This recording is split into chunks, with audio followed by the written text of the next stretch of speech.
ఉంది. దీంతో పాటు సిద్దిక్ గారు మరి 1:100 డివైఈఓ గ్రూప్ 1 ఈ రెండింటి కోసం కూడా ఎక్కువ అడుగుతున్నారు. అంటే సిపిటి కోసం కూడా ఒక విషయాన్ని అడుగుతున్నారు. దానికోసం ఈ యొక్క ప్రధానమైన ఎజెండా కోసం మాట్లాడదాం ఒకసారి. వాస్తవం అడుగుతున్నారు. ఖచ్చితంగా నేనైతే నా బాధ్యతగా నేను ప్రభుత్వ పెద్దల దృష్టికి తీసుకెళ్తాను. ఇప్పటికే ముఖ్యమంత్రి దృష్టికి కూడా తీసుకెళ్లాను.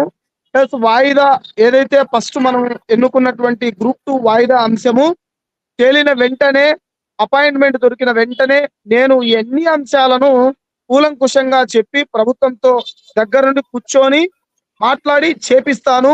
అందరూ నాకు సపోర్ట్ గా ఉండాలి. ఏదైతే కార్యక్రమాలు చెప్తున్నానో ఆ కార్యక్రమాలు నాకు ఫాలో అవుతే కనుక 100% నేను నిరుద్యోగుల పక్షానే ఉంటాను.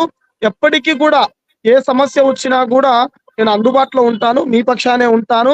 మీలాంటి ఇన్స్టిట్యూట్స్ కూడా కోఆపరేషన్ ఉంటే గనక పెద్ద ఎత్తున మనం ఇలాంటి సక్సెస్ సాధించుకోగలమని చెప్పేసి నేను తెలియజేస్తున్నాను. Okay sir. అయితే ఇంకో విషయం 2016 నోటిఫికేషన్ 18 ఏదైతే నాటి టీడీపీ గవర్నమెంట్ ఉందో సిపిటి కోసం అంటే వాస్తవంగా నేను పరిధిలో ఉన్నాను, నాకు తెలుసు కనుక గ్రౌండ్ లెవెల్లో సిపిటి అనేది వృత్యంతరమైనది. దీన్ని ఫండమెంటల్ గా ప్రతి ఒక్కరికి ప్రతి పోస్ట్ కి సిపిటి ఉండాలి అనేది దాని వెనక చాలా పరిణామాలు ఉన్నాయని నిరుద్యోగులు ఆవేదన వ్యక్తం చేస్తున్నారు. సిపిటి ఎలా ఉండాలంటే ఈరోజు యూపీఎస్సీ సివిల్ సర్వీస్ వారు కూడా వృత్యంతర శిక్షణ ఇస్తారు. అయితే సిపిటి కొన్ని పోస్టులకి తప్పనిసరిగా ఉండాలా, లేదంటే ఆల్రెడీ ఎంపికైన తర్వాత వృత్యంతర శిక్షణలో సిపిటి అనేది ఈ రోజు సాధారణమైన అంశం. దాన్ని కూడా మన ప్రభుత్వం దృష్టికి తీసుకువెళ్ళాలి. ఎందుకంటే ఈ విషయం మీరు జాగ్రత్తగా అబ్జర్వ్ చేసినట్టయితే సిపిటి అంటే ఏంటంటే ఒక సాధారణమైన అర్హత పరీక్ష.